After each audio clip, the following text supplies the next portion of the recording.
Deutéronome chapitre 9. Le peuple d'Israël n'est pas meilleur que les autres. Moïse dit, Israélites, écoutez, vous allez bientôt traverser le fleuve Jourdain. Vous allez chasser des peuples plus nombreux et plus puissants que vous. Vous allez prendre leurs grandes villes protégées par des murs qui montent jusqu'au ciel. Vous allez vaincre les Anakites, ces hommes puissants et très grands. Vous le savez, on dit d'eux, qui peut tenir debout devant les gens de la famille d'Anak? Bientôt, vous allez reconnaître ceci. C'est le Seigneur votre Dieu qui marche lui-même devant vous comme un feu qui détruit tout. Il fera disparaître ces gens-là. Il les abattra devant vous. Vous les chasserez, vous les ferez disparaître très vite, comme le Seigneur l'a promis. Quand le Seigneur notre Dieu les aura chassés devant vous, ne pensez pas, si le Seigneur nous permet d'aller posséder ce pays, c'est parce que nous le méritons. Non, c'est parce qu'ils ont fait le mal que le Seigneur chasse ce peuple devant vous. Si vous arrivez à posséder le pays, ce n'est pas parce que vous le méritez ou parce que vous avez le cœur droit. En réalité, le Seigneur votre Dieu chassera ces peuples devant vous parce qu'ils ont fait le mal. C'est aussi pour tenir la promesse qu'il a faite à vos ancêtres Abraham, Isaac et Jacob. Vous devez donc le reconnaître. Si le Seigneur votre Dieu vous donne ce bon pays en partage, ce n'est pas parce que vous le méritez. En effet, vous êtes un peuple à la tête dure. Le veau d'or. Moïse rappelle la faute du peuple.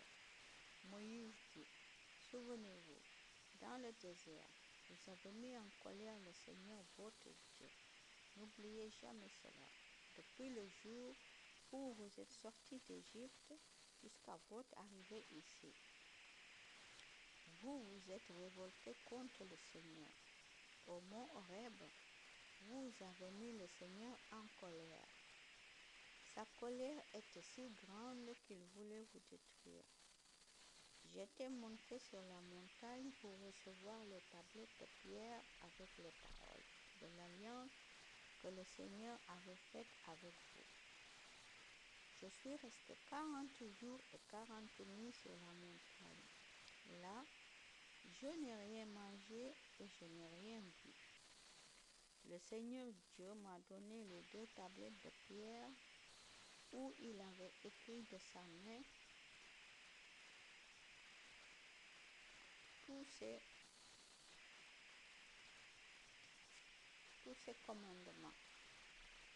Il vous les avait communiqués du milieu du feu sur la montagne le jour où vous étiez tous rassemblés. Après ces 40 jours et ces 40 nuits, le Seigneur m'a donné ces 2 tablettes de pierre avec les paroles de l'Alliance. Ensuite, il m'a dit, vite, descends tout de suite d'ici. En effet, ton peuple que tu as fait sortir d'Égypte est entré dans un grand péché. Ils ont quitté rapidement le Seigneur, le chemin que je leur avais montré. Ils se sont fabriqués un veau en métal fondu. Puis, le Seigneur a ajouté, je le vois, ce peuple est un peuple à la tête dure. Laisse-moi faire, je vais le détruire et je ferai disparaître le fournir de la terre. Ensuite, je ferai naître de toi un peuple plus puissant et plus nombreux qu'eux. Je suis descendu de la montagne qui était en feu. Je tenais de 2 mains les 2 tablettes de pierre avec les paroles de l'Alliance. J'ai bien vu, en effet, que vous aviez péché contre le Seigneur votre Dieu. Vous aviez fabriqué un veau en métal fondu. Vous aviez quitté le chemin que le Seigneur vous avait montré. Alors, j'ai jeté les 2 tablettes de pierre que je tenais et je les ai cassées sous vos yeux. Le veau d'or. Moïse a prié pour le peuple.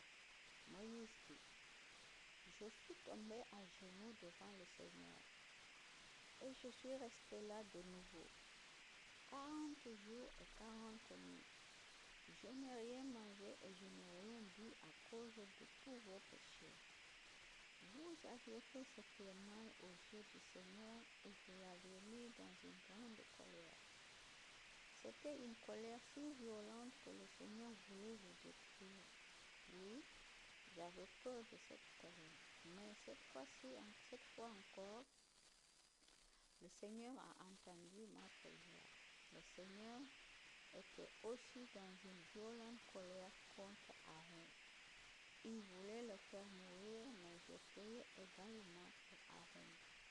Je pris le veau que vous aviez fabriqué, le produit de votre péché, et je l'ai mis dans le feu. Puis je l'ai cassé en morceaux, je l'ai écrasé en poussière fine et j'ai jeté cette poussière dans le torrent qui descend de la montagne. De la même façon à Tabéra, à Massa, à Kibroth Tava, vous avez aussi mis le Seigneur en colère. À Kadesh Barnéa, le Seigneur voulait vous envoyer en Canaan. Il vous a dit, allez prendre le pays que je vous donne en partage. Mais vous n'avez pas obéi aux ordres du Seigneur votre Dieu. Vous n'avez pas eu confiance en lui et vous ne l'avez pas écouté. Depuis que le Seigneur vous connaît, vous vous révoltez contre lui. Quand le Seigneur a parlé de vous faire mourir, je me suis mise à genoux devant lui pendant 40 jours et 40 nuits. Je lui ai fait cette prière. Seigneur Dieu, ne détruis pas ton peuple, il t'appartient. Tu l'as libéré grâce à ta grande force. Tu l'as fait sortir d'Égypte grâce à ta puissance. Souviens-toi de tes serviteurs Abraham, Isaac et Jacob. Ne fais pas attention au caractère têtu de ce peuple, à sa méchanceté, à ses péchés. Tu nous as fait sortir d'Égypte. Il ne faut pas que là-bas, les gens disent, le Seigneur n'était pas capable de faire entrer les Israélites dans le pays qu'il leur avait promis. Il les détestait. Il les a fait sortir pour les faire mourir dans le désert. Pourtant, Seigneur, ils sont ton peuple, ils t'appartiennent. Tu les as libérés grâce à ta grande force et à toute ta